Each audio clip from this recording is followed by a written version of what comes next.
Ooh. Yo, what's good, yo? Happy Monday to everyone. We had some Madden NFL 19 this morning and ran some Fort. Now we got that sports podcast I've been talking about that I promised you guys, and let's get into it, man. Let me introduce the panelists.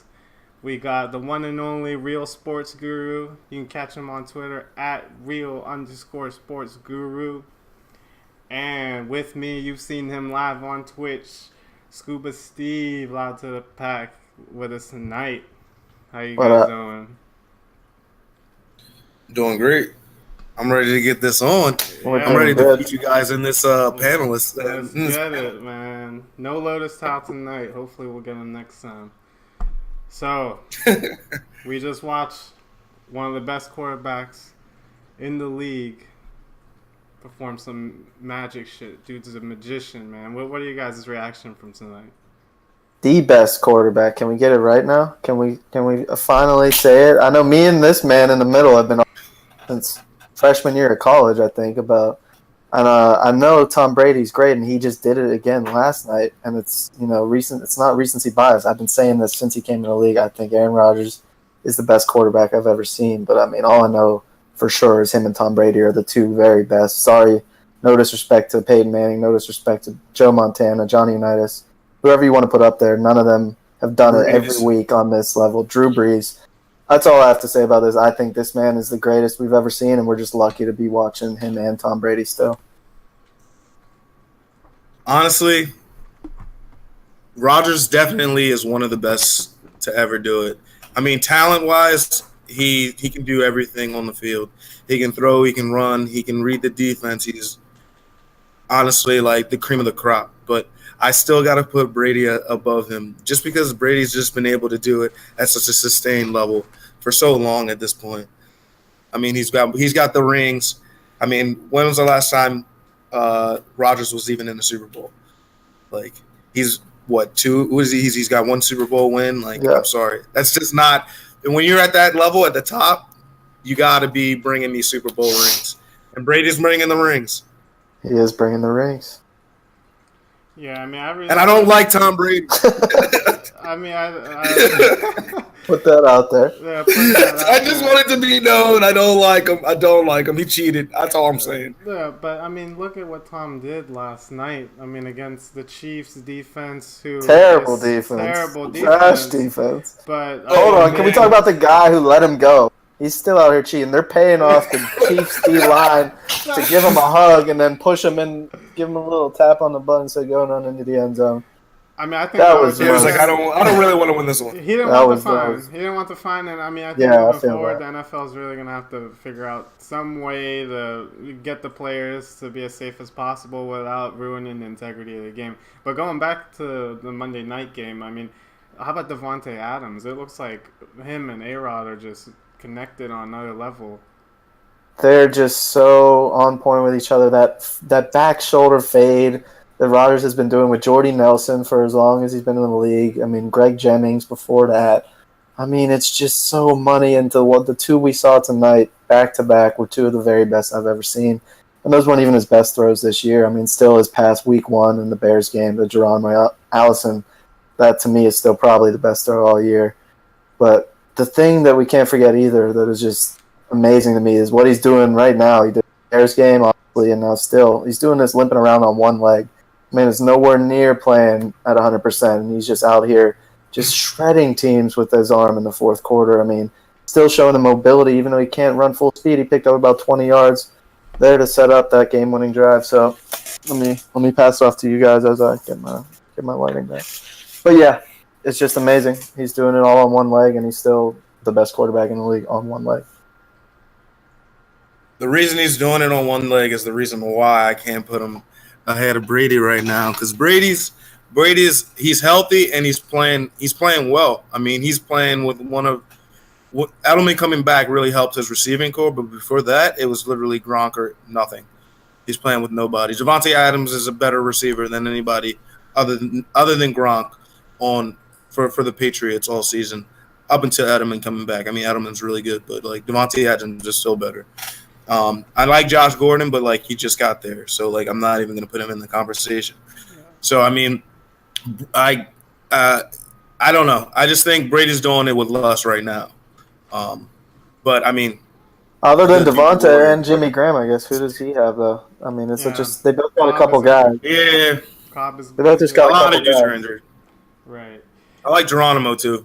Yeah, and he's Yeah. injured, but I like him. And that's Yeah, Scantling guy. Valdez, I think that's his name. Equinemius Saint Moore. I mean, I'm Yeah. pretty sure he's the one who Who, made who, the I don't know transfer at who the that end. dude who is. is I don't know how to everyone say his unpronounce name, it? but He just joined the league this year, I guess. it was Equinemius and then Vantez Scouting. I don't know how to say it. I'm just botching those, I'm sure. Yeah, but I think Absolutely, but it's fine. what's interesting about this quarterback debate is the leader in passing yards after week 6. I think has been Roethlisberger, and not Brady and Aaron Rodgers. I thought that was interesting. Another thing that I wanted to tie back to the Monday night game. Were you guys surprised by the success that the 49ers had on the Packers? No, I mean the Packers haven't looked very good this year. Honestly, they haven't. They haven't looked good all season. I mean, they needed this win. Like they needed it badly. So I'm just glad I want their division to be a little bit more competitive because I mean the Bears came out real strong to start the season, and I have a lot of Bears players on my fantasy team, so I need the Bears to be prosperous. Uh, but I think it just makes the NFC a lot interesting having Green Bay playing well. Yeah, they're a lot like the Steelers and the Patriots, get off to these slow starts, and then Rodgers says to relax and then gets things going. Relax. Yeah, but I mean, as for the Niners, you made a good point. I was gonna say I was surprised with the Niners look this good. I thought, of course the Packers should crush them at home, but at the same time, in the back of my mind, I did have a feeling that this Packers team has looked suspect, especially on defense. I just didn't know if C.J. Beathard had it in him without many of his weapons to score 30 points. But it looks like Marquise Goodwin came to play, Breida came to play, and then I don't even know this other running back who came in. Yeah, I number forget his name 31, right now. I think. But he had a good game too. I mean, but that's just typical Packers run defense. I mean, they haven't stopped the run in ages, have they? I don't know. No. But Rodgers has to do it all himself, and he did it tonight. But the Packers are going to have to get better on defense if they want any chance to make it back to the Super Bowl. Facts. Yeah, I think it's pretty obvious that the 49ers aren't going for, the title this year. But I do think they can play spoiler late into the season. I mean, their team has, the players that can play. I mean, you have Pierre Garçon, who's like a savvy veteran, knows how to get the ball, has been the leader in catches in the league before. And I love the way that Marquise Goodwin plays, man. I feel like that dude is, I think, might be their best wide receiver. So that was really interesting. And the best part about this Monday night game was it was close. I feel like everyone coming in the game thought that Aaron Rodgers was just gonna whip it out and let all hell break loose, and he didn't. So he still brought the championship belt, but the 49ers put up a fight. No, that's all you ask for when you watch the Monday night game. So let's move on to the next topic, and one of my favorite topics is, if LeVeon Bell comes back after the Steelers bye next week, how should the Steelers divide time between James Conner and LeVeon Bell? I'll let the homer go first. Sal, I don't know. Is he talking to you? I don't know. I just think. Sal, it's the question. You answer the question first. I don't know who the homer is here. We're not playing homers. We're but if we are, then I'll let you go first on the next question. I think, well, first of all, the talk coming out of today at the facility apparently is that the team is not expecting him to show up next week, despite the reports out there. I mean, maybe they're just saying that just as the typical Steeler way of we'll worry about him when he gets here. But I doubt they would say that they're expecting him to show up if they were. But I don't know. We'll see.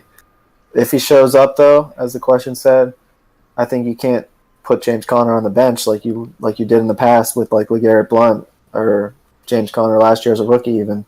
they have to give him some time in the game and use him kind of like the Saints will probably be using Mark Ingram and Alvin Kamara. We don't know how that timeshare will split the rest of the way. You would think Kamara would get a little more love than he did last week, but that's a separate topic. But as far as James Conner and Le'Veon Bell, that's a really similar kind of tandem with James Conner being the Mark Ingram type power runner, get you those touchdowns at the goal line, which both Kamara and Le'Veon can do, but they're also just a little better at pass catching out of the backfield, just a little more dynamic. Yes, they can do it all, but with what James Conner showed, leading the league in breaking tackles, just absolutely breaking defenders, as he showed against Vontaze Burfict yesterday when he tried to tackle him. I mean, he literally is demoralizing people week in and week out, bulldozing them, putting up 100 yards and 2 touchdowns 3 times in the team's first 6 games. That is just insane stuff. So how do you put a guy like that on the bench? I don't know how they would do that.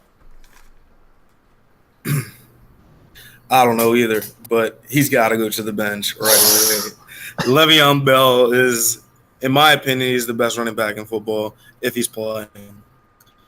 I watch him play against the Ravens twice a year, and I hate it every time because he just hangs out behind the line, waits for a hole to open, and he just runs directly through it. He can catch, he can run between the tackles, bounce out outside.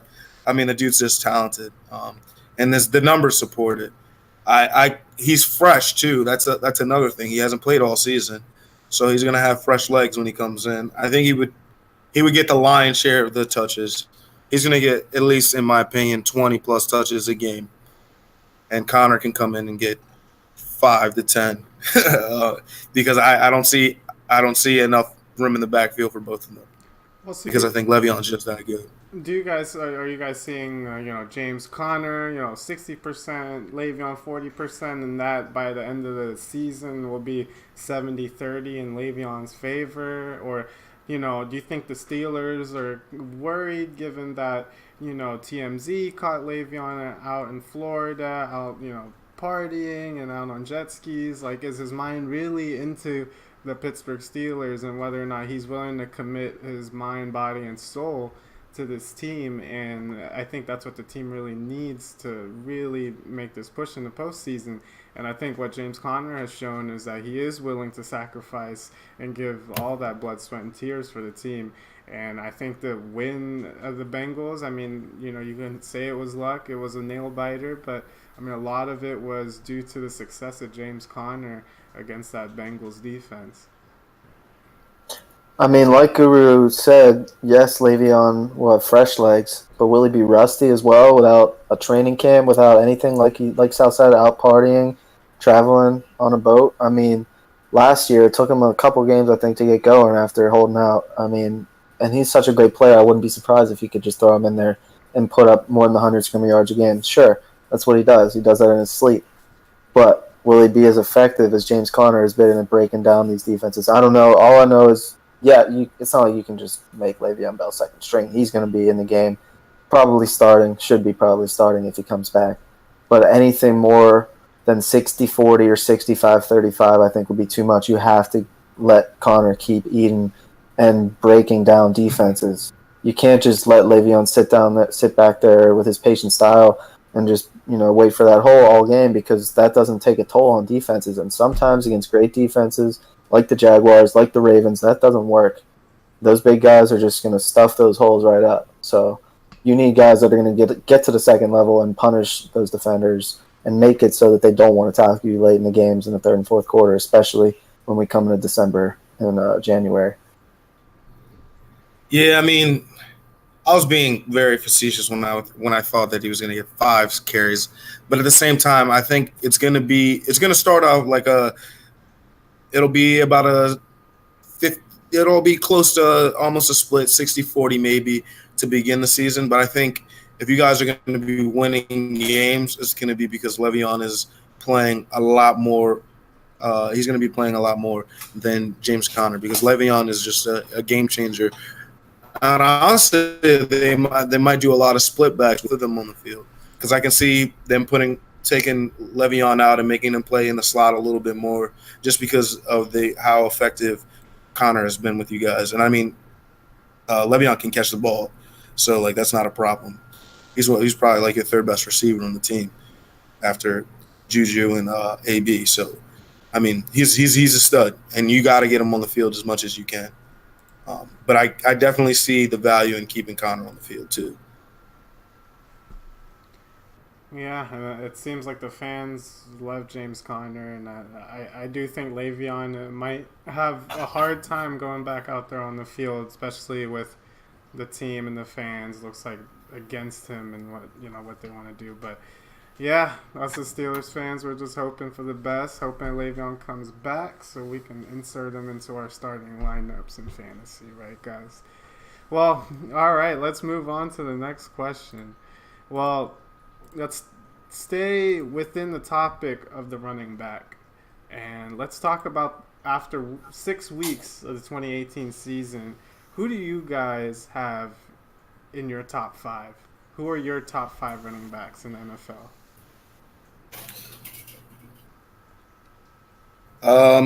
Is Le'Veon allowed to be included in this top 5? Yeah, I mean the criteria is up to you. You can base it. You can put Le'Veon up there based off of his production in the past, or you can not put him up there based off of the fact that he hasn't played all season. So, I mean, You want to go? I mean, I can go first. So first off, yes. Honestly, for me, it's only 3 guys that are really like killing the game, and then everyone else is behind him. First off, I got Gurley. Gurley's got to be number 1 right now. The dude's a stud. He's got 9 touchdowns right now. He's got 11 touchdowns. Jeez, even more. 9 rushing. Man, Yeah. he's killing the game on both and receiving and rushing the ball. Then after that, I got Zeke. After him, and then I got my boy Le'Veon, because Le'Veon is he's the truth. And then everyone else after them can bring up the rear. But I'm not even going to give us a top 5. You're not going to give us. I'm not going to give you a top. Really, the question asks for a top 5. There's so many good running backs. I'm not. Why? You can't give us 5. You're dissing some amazing players right now on show.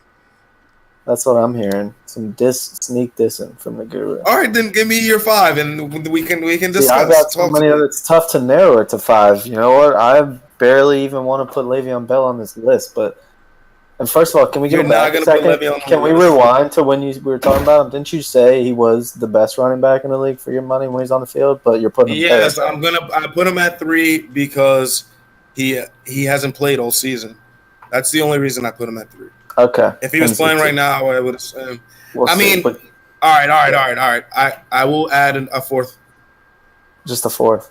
I forgot Barkley played football. You forgot Barkley played football. Okay. I didn't type. I didn't write down. I didn't write a list. So we definitely got to put Barkley. You can only think of 4 running backs off the top of your head. Okay. All right. Let me give you my list. Let me see if I can jog. Let me see if I can jog your memory. All right. First, like you said, Todd Gurley. He's on pace for 29 touchdowns, 2,300 yards from scrimmage. Like both of those would be like top 5 all time for a single season. We gotta really acknowledge what he's doing right now, and he's been doing it. He did it last year. He did it as a rookie. Who knows what the hell happened his second year in the league? I thought he fell off the face of the earth.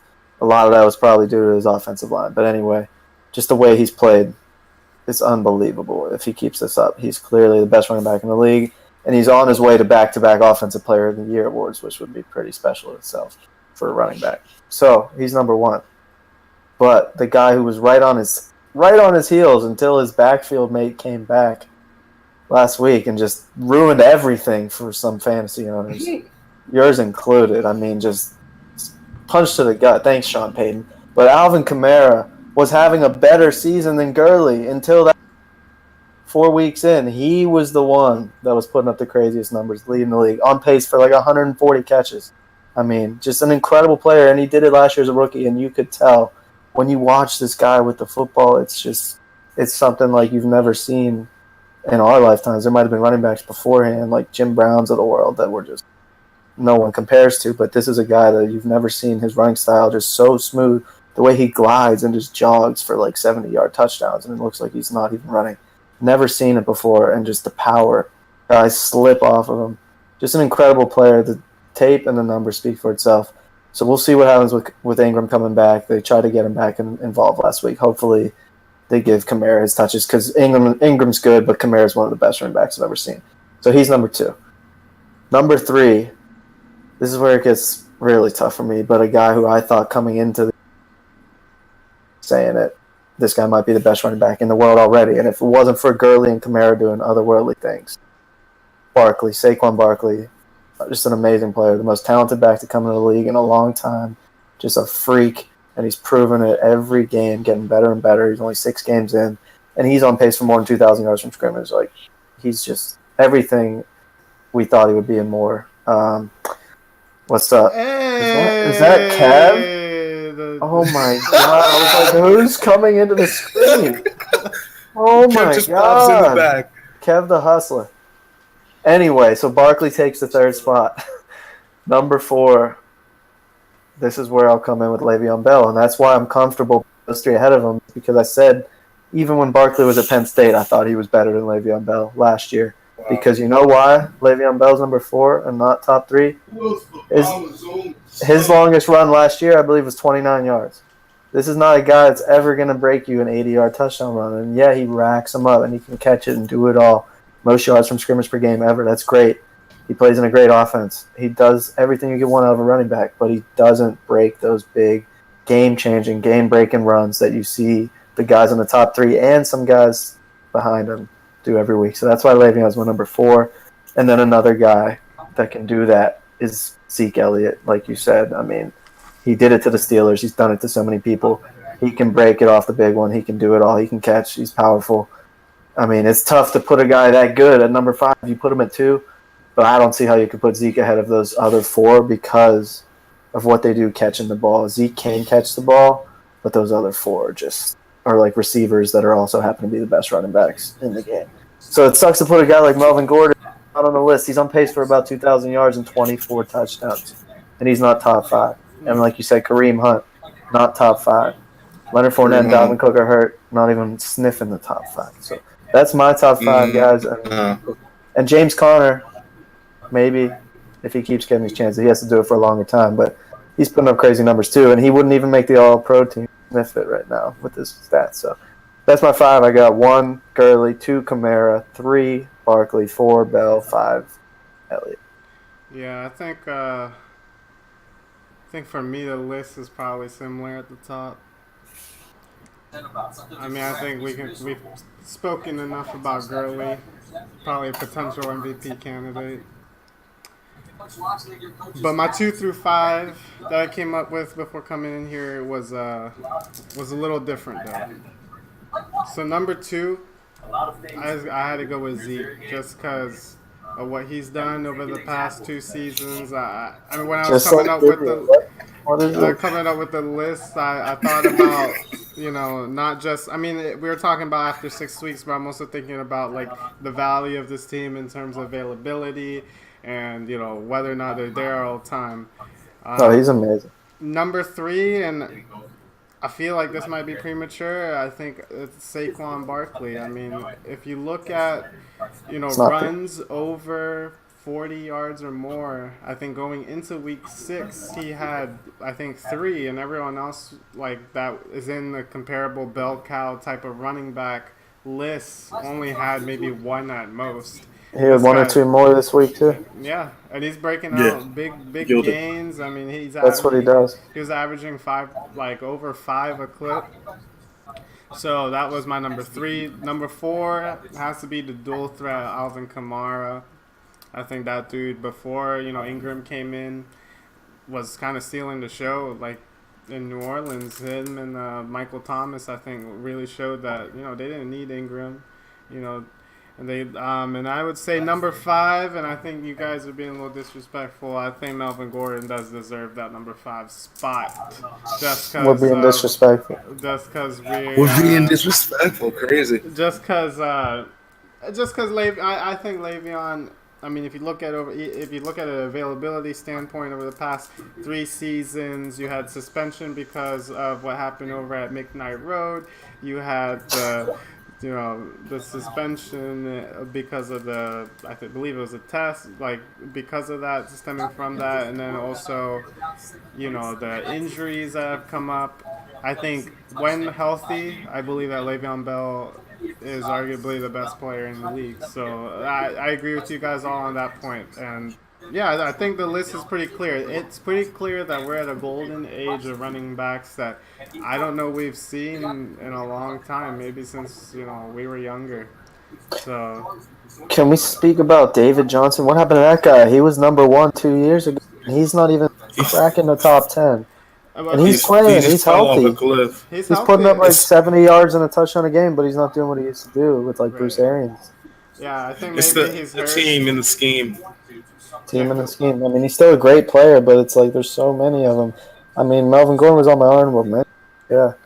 But Sal, wait, so both of you guys, you really both think Zeke is number two? That's something to me. That's something. He's a good player. He's a great player. The dude's a I stud. could see it. I could Zeke. see it. I think Zeke has changed the face of a franchise that was trying to figure out what to do after Tony Romo and all of He them were he's gone. proven it a little bit more, which is why you had him over both of them. But I just think those two are just something special as Zeke is. But the way they catch the ball and just make guys miss, it's pretty crazy. But And I I think we think can all agree on one thing: Gurley, number one right now. Gurley is the best. I think Gurley is the best, and I think Connor. I think Connor has surprised everyone coming in. I do think that if he plays the way he's been playing, like in a 3-year period or succession, I think he could be top 5 as well. So, shout out to James He Conner. definitely shout out to James Conner. He's definitely a stud, Yeah. but he's not on the level of these other guys, not just yet. And I will say that I didn't have a number 5 because I got the mix up on the order of things. But Camaro would definitely be my number 5, and Thank you. he's definitely pushing his way up the list. But him splitting time with Ingram, I don't know how that's going to work out. And he hasn't had to play the amount of snaps as the other guys had to play in their careers yet. So like that's why I can't give it to him just That's yet, what's just because of the crazy. split time. I He mean, was getting 12 touches a game last year and putting up those yeah, and numbers. he was putting up those numbers with that few number of touches, but that also like influences ability, his longevity for throughout the entire season because these other dudes are doing it 20, 25 times a game. Right. And I think some Which honorable mentions that I don't think they reached the top 5, but I think we should just maybe just touch on just for a little, just to show how deep the league is nowadays. Is the guy over in New England, Sonny Michel? He's been doing pretty well. The old head over in Oakland, Marshawn Lynch. He's been beast running. mode. He's been running like he has legs. He's been running like he has Peterson. legs. Yeah, and we're talking about AP over there, Redskins. I mean, one of the best of all time, still doing it. Yeah, He's doing it working at a his way. very. How about another one? Sal, were you going to shout this one out? Talking about old heads. Frank Gore going over 100 for Frank the Gore Dolphins. Frank Gore going 100 with going over Dolphins. Top 5 In on the list Miami. all time. Just Yeah. never stop. It's That's crazy. another one. There's a lot of old players playing and He's- a lot of backs, man. Carlos Hyde, another one who has a decent amount of touchdowns. Not running he's nowhere efficiently. near these guys. Yeah, He's nowhere. I've been a high disbeliever his whole career. And then you have guys like I can't be a McCaffrey. disbeliever. McCoy fell off this Shady, season. yeah, Mixon, I think, is rising. He could get traded though. he needs a trade. And Breida is impressive, dude. When he's healthy, he's real impressive, dude. Yeah. I love the way he runs. He had one of the best runs of the year. Yeah. All right. Well, Yeah, he's let's just stud on the low. let's keep moving, and we'll keep it inside the AFC North just because that's the teams that we all rep. And let's go to the division rival, the Baltimore Ravens, and we have the Real Sports Guru here who's been following the Ravens over the past 20 plus years. And question I have to ask is, how good is the Baltimore Ravens defense, and is the defense good enough to rely on to win a Super Bowl? All right, so I think the lot that has to do with the Ravens defense honestly comes down to the offense. Able to keep possession of the ball, and that helped our defense. Our ability to keep possession, long possessions, means that the other team's offense can't get into a rhythm. And the Titans couldn't get into a rhythm. They couldn't do anything, honestly. They had one third down conversion. They had 10 completions. We had 11 sacks. Like that's ridiculous.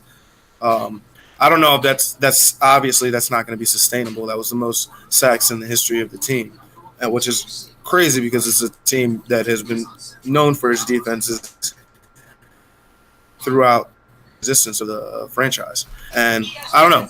We have some studs. Jimmy Smith coming back into that DB rotation. Our DBs are good. Our pass rush could be better, but I mean, Terrell Suggs is just a staple on the outside, and we're young. And I think Kenny Young is another dude playing million linebacker who I think is really going to revolutionize the middle of the field for us. And we just have the staples in the back. I mean, Weddle just holds it down in the back. I really think that the defense is good enough to keep us in games, and I think the offense has really like stepped up with our receiving core to be able to win us games, even if the defense can't hold up, which I don't think will happen. But I mean, if we're in a shootout, I think that the offense will be able to uplift the defense if they end up slacking a game or two. But our defense has been really, really good this year, and it all comes down to ability to cover on the outside, which we haven't been able to do. We're healthy right now, and our ability to get to the quarterback, which we saw last game with the 11 sacks. But are they good enough to win the Super Bowl with that defense? I I think so. Our defense is. I think we can come out of the AFC with our defense. And other than that, I think it's going to come down to our matchup. But like, I think we are good enough to come out of the AFC, and in the Super Bowl, it's going to come down to the matchup in the NFC. I do think we could win the Super Bowl with this defense, though. Absolutely. I will say that the one team that's proven they can go into New England and win in the playoffs. There's only one, and it's the Ravens. They just have something about it, that X factor. They're not afraid of Brady. Brady almost it's like, does he fear the Ravens? I don't know what it is. He doesn't fear them. He knows he doesn't own them the way he owns the Steelers and the way he owns about 28, 29 other teams in the league. The Broncos, he doesn't own. The Broncos have gotten him when they have a good quarterback and a great defense. They can get him. So the Broncos and the Ravens especially, they can be, oh, and of course the Giants. We all know the Giants own the Patriots. But I'm getting off on a tangent here.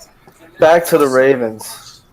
The one complaint that I've had since Josh was saying last year that they're the best defense in the league, and I was like, hold it, let them prove it. They had a great start last year too, and they fell off. It might have been 2 years ago, I forget. But it's never sustained itself the whole year through. I think this was last year anyway. But so far, I mean, what we saw last week against the Titans yesterday, incredible. That 11 sacks and 10 completions is just unheard of. And to do that after a couple weeks after what they did against the Steelers, I was at that game, and it was unbelievable. There might have been two positive chunk plays for the Steelers in that game. Vance McDonald running someone over and AB catching a touchdown. Other than that, there was nothing that crowd could cheer about on offense. Nothing. They did nothing. And it's incredible that there's so many weapons on their team. No Le'Veon, but still, look what they're doing to Atlanta. Terrible defense, but I mean, they're not clicking on all the cylinders yet, but Baltimore just shut them down. So, but my one complaint going back to it about this team, they don't have that one superstar all-pro player that I think. And Eric Weddle has always been a Pro Bowl level player. He's old. He's still great, getting it done, but he's not going to win any Defensive Player of the Year awards. I mean, Mosley, when he's in there, great leader of the defensive linebacker. I don't think he's quite a Kuechly or a Bobby Wagner. He's the next tier below them. And Suggs is old, still getting it done, but he's not at his Defensive Player of the Year capability anymore. So I'm not saying they need one of them to go far in the Super Bowl. Usually plays a great unit, but that's why I can't call them the best defense in the league. I know that wasn't a question, but Jacksonville's still the best defense, but Baltimore clearly is showing they're in that conversation, if not at least number 2 already.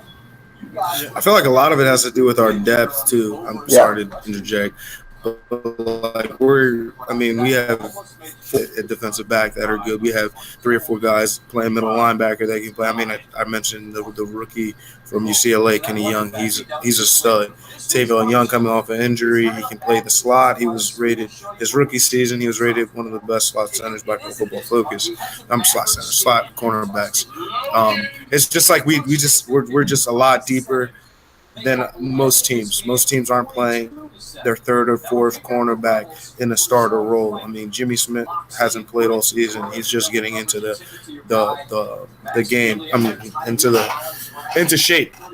So it's just like I don't know. I feel like our depth definitely helps us, but I do agree that we don't have that superstar guy on defense. But I think it's more about the team than it is about one player. And we have our anchor, Terrell Suggs. I mean, the dude's been playing forever, and he's still leading the league in sacks. Well, not leading the league, but leading the team in sacks. Also, Hard University. I mean, how good is the Baltimore Ravens defense? I think top 5 in the league. I think no doubt. I mean, I think the stats are gonna balance out, and I think at the end of the year, Jacksonville is gonna get the stats that the yards per game or whatever. But yeah, I think they're good enough. That defense is good enough to win the Super Bowl because nowadays in today's NFL, you don't need the defense to carry you to the Super Bowl. You just need it to be good enough to at least stop them when you need to late during games. And I think it's good enough. They basically made the best passing offense in the league look awful. Like, it was to the point where the Steelers fans were about to jump off the building. It looked like the season was over. The Ravens looked good that night.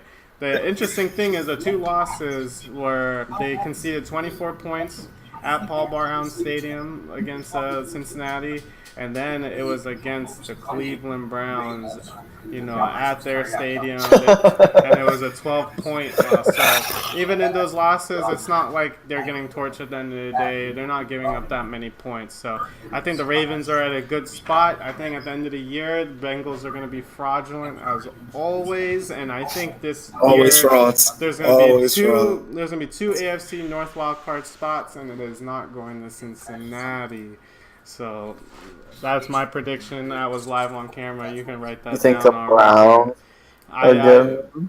So we'll see. I'm saying we'll save that for a later discussion. We'll save it for a later discussion. So let's move on to the next discussion, and let's talk about the man who's been such a stud over the past 2 years. The man Adam Thielen, who the Black Belichick calls the White AB.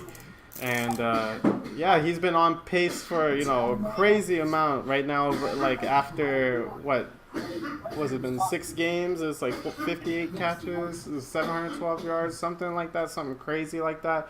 He's projected to pass Marvin Harrison's reception record. I believe that was in 2003 or 2004, and he's going to be a little bit short of Calvin Johnson's record. But I mean, the season's still early. There's going to be a lot of games where they're going to have to shoot out and rely on him to get a lot of yards. So, do you guys think that Adam Thielen is going to break either single season record reception, whether it's going to be the Marvin Harrison's 143 catches or the 1964 that Megatron put up? In my opinion, Adam Thielen is really, really good. He had a great start to the season. You just said the stats. He's killing it individually, but I don't think he's going to be able to sustain that. Just because I feel like defenses are just gonna start double covering him, or they're gonna start trying to figure out what they can do to stop him. I mean, it doesn't matter who's throwing him the ball. It seems like he's just been able to be great. I mean, Case Keenum and now Kirk Cousins. But at the same time, I think that with Stephon Diggs there and the way their offense is set up, I think that he could get close, but I don't think he'll be able to be either one of those records.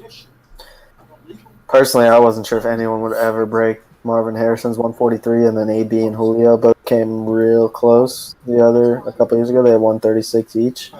Other than that, it's pretty much unheard of. I thought if anyone's going to do it, it's surely going to be AB, right? But the pace that Thielen's setting is pretty incredible. But no, I don't think he can sustain that. I think it's more likely he breaks the catch record than the yards record because as good as he's been, 100+ yards in every game, he's still not on pace to break Calvin's record, and that says something about Calvin. That was an insane year.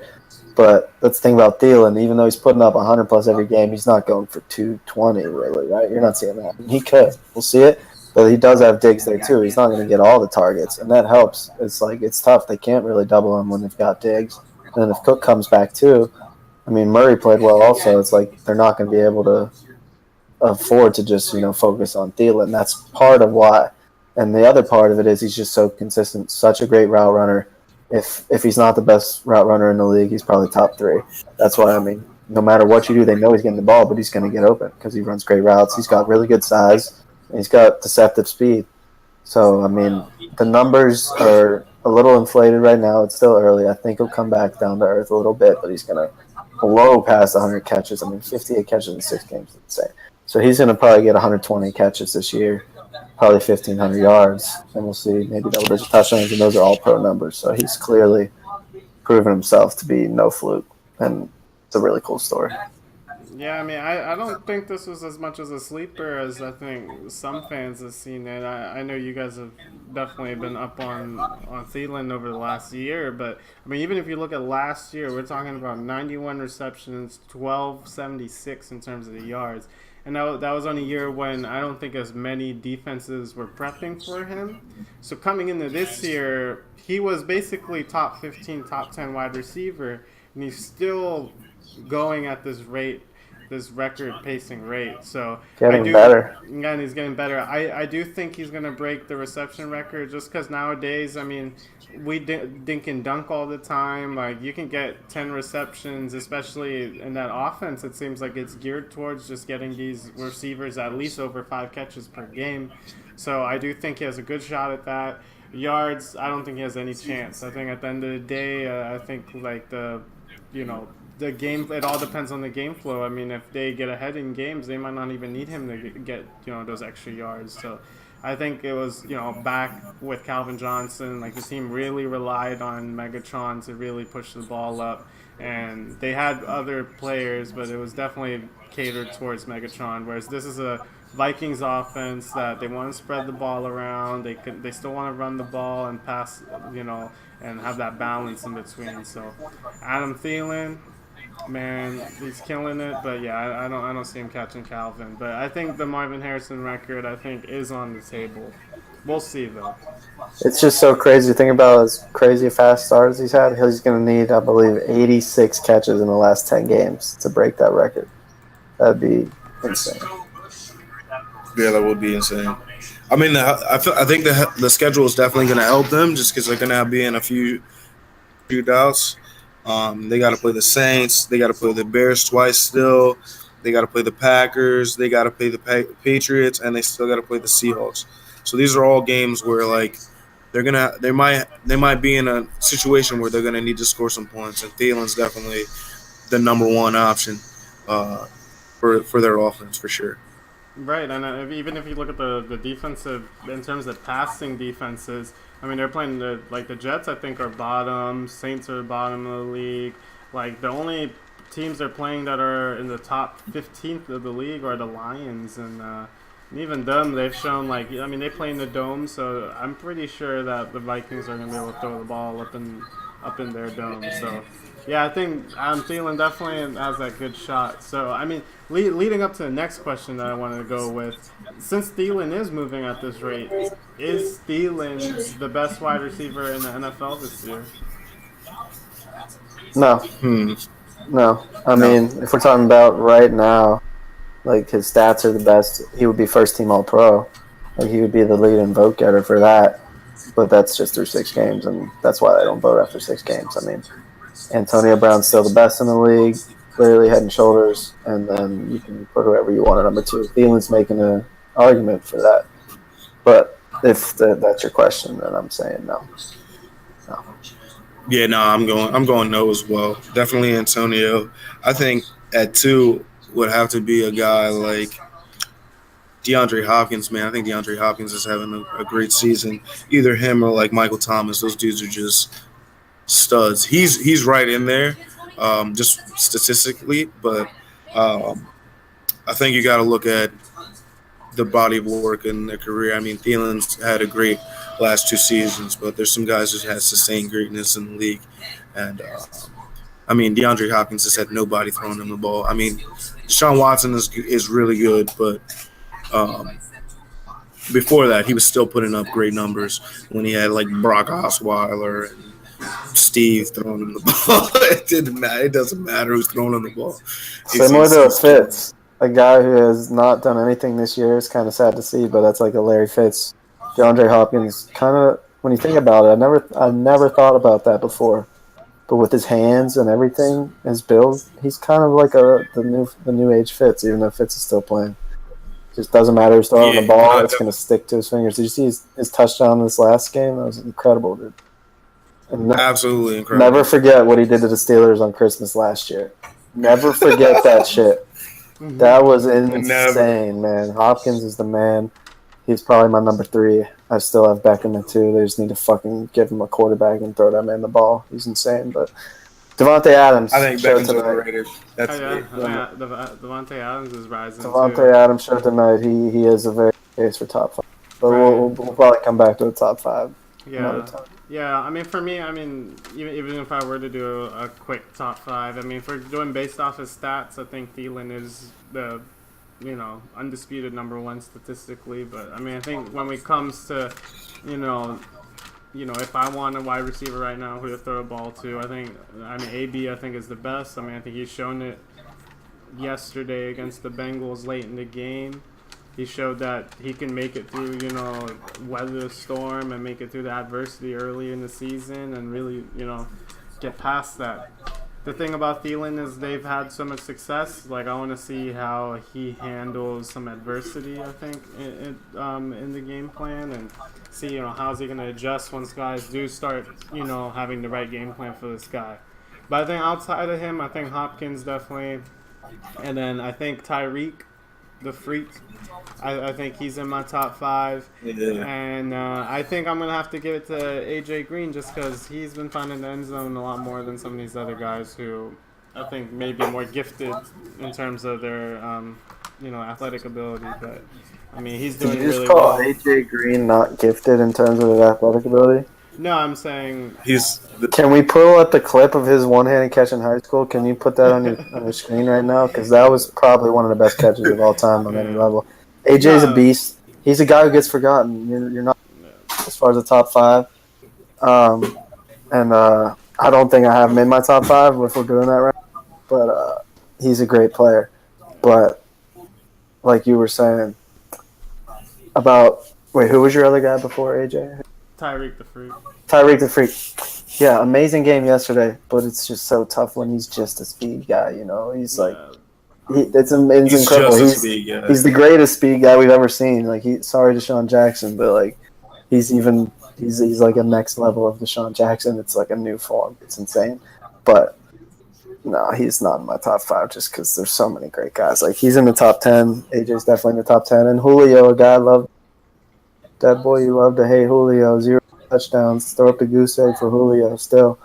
3 touchdowns in his last 22 games. Like, don't ever put that man on the top of any list, please. But he's top 10, probably maybe top 5 because he's still got like 700 yards. He could break Calvin's record too.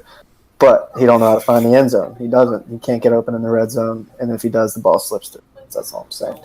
So, yeah, I'll make a top 5 another time. I'm done. Well, we'll definitely handle top 5 another time. So, yeah, let's go into the, I guess what we call the spiel, and what I like to do during this time to give the panelists basically 30 seconds to talk about whatever they want to talk about. So. I'll give the floor to Real Sports Guru just because this is his first time on the show, and let's hear it, Guru. What's on your mind? What's your hot take? What's your what do you want to tell the fans? What's the spiel? All right, I will take this opportunity to talk about tomorrow, the beginning of the NBA season. This is going to be one of the most compelling seasons of NBA basketball. And I think that you're going to learn a lot about a lot of different players throughout the season because a lot of the best players in the league are playing for different teams. We have LeBron in LA, you have Kawhi in Toronto, you have DeRozan now playing with the Spurs, and I think you're going to see a lot of different things. I mean, you have Gordon Hayward playing his first season with Boston, a lot of different players in a lot of different positions. So it's going to be very compelling. And my hottest of hot takes is the Lakers aren't going to be that good this year, and I can't wait for it. I think I can't wait. Oh man, as the resident Utah Jazz fan on the panel, I can't wait for my squad to come second in the West, and I think that the Lakers will be close to 5 or 6 in the West, and that's high for me because I started with them being like 7 or 8. So I don't know. I just think that they're not going to be as good as advertised. Everyone's talking about them being third or second in the West. And there's a lot of logistical reasons why I don't think that's going to happen. But that's the spiel. That's my little hot takes for the end of this little discussion.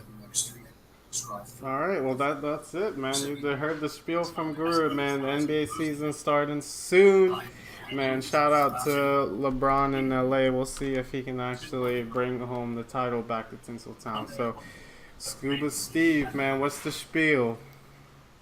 Well, thanks, Guru. You got me hyped for the NBA season. I mean, I'm not gonna start tomorrow. I'm not. It's not that I'm an NBA hater. I just did not know. I wasn't aware. So let's go. I'm excited. You made some good points there, but I'm gonna let those stay right where they are. And I'm gonna just talk about real quick. We talked about it earlier, but can we talk about how there's a lot of bad things in the NFL these days. A lot of things make it less watchable.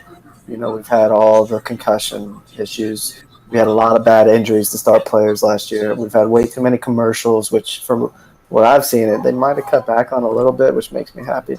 But they're still there. There's a lot of penalties, even worse flags for roughing the passer this year. All that aside, can we stop the complaining just for a little bit and take the time to appreciate what we just watched last night and tonight? I mean, just two of the greatest performances, fourth quarter drives we've ever seen. Tom Brady and Aaron Rodgers doing it again every week, and it was just normal for them. So can we appreciate that we are watching literally the two greatest to ever do it every Sunday or Monday night, week in and week out? And it's just incredible. I can't believe we're lucky to be alive and watching it. And what I want to see more than anything, I know they play each other this year, but we never got LeBron versus Kobe in the finals. We need Tom Brady versus Aaron Rodgers more than anything in the Super Bowl. That would be the greatest Super Bowl ever. The world might explode if it happened. I need to see that before Tom Brady retires. And that's my spiel. And I think Aaron Rodgers will get the dub. Oh, there you go, guys. That's the spiel from Scuba Steve. And yeah, I mean, last night and tonight were crazy, but let's not forget about that game up in Cincinnati. That might have been the best game of the week. So, bias hat on. So what is It's a Muslim spiel? I was going to talk about what happened last night during the game, but, let's go on a positive note. So I wanted to call out the fastest man alive, the Jamaican runner Usain Bolt, and he scored his first professional goals in the Australian League the other day. Scored 2 goals, and I believe now he has 3 total in the season. So shout out to him, proving that track stars can be athletes in these organized sports just as well. They're not just runners, they're not just throwers, and they can actually do more than just hurdle, a bunch of wood. So shout out to Usain Bolt, and shout out to the soccer season starting, Premier League, Champions League, UEFA.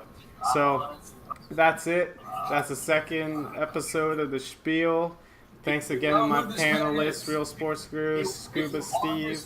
This is It's a Muslim. You can catch me every day at 9 a.m. Pacific playing various games. I primarily Stream playing tomorrow. Fort. Yeah, we'll get the stream going tomorrow.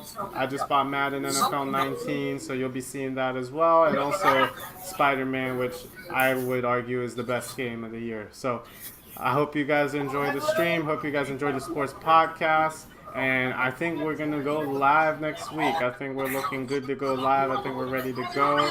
We just need to figure out some scheduling, get Lotus Tile up and running up in here so we can get this 4 people panel. And hopefully we can cut down the time. Right now we're running over an hour of straight content. So that's like a 3-hour show with commercials, 4-hour show with commercials. So we got a lot of content for you guys. Hope it's quality. Hope you guys like it. So till next time, it's a Muslim signing out. See you guys later. Peace. Peace. Peace.